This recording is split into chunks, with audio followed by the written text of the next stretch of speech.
کل یا پرسوں میں نے دے خدا جو فرہنگ ہے فارسی کا، اس کی بنیاد پہ کہا جاتا ہے کہ فارسی کو کبھی زوال نہیں آئے گا۔ جس زبان میں دے خدا لکھی جا سکتی ہے، ایسا فرہنگ موجود ہو، اس زبان کو زوال نہیں ہے۔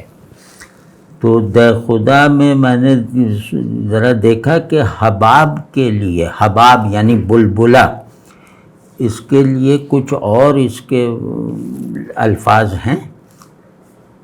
تو اس میں ایک لفظ ملا جو اللہ جانتا ہے کہ مجھے بالکل نہیں معلوم تھا، کہ غنچہ آب، یعنی بلبلہ غنچہ آب ہے، غنچہ آب یعنی اضافت ہٹا کے غنچہ آب اسم بن گیا۔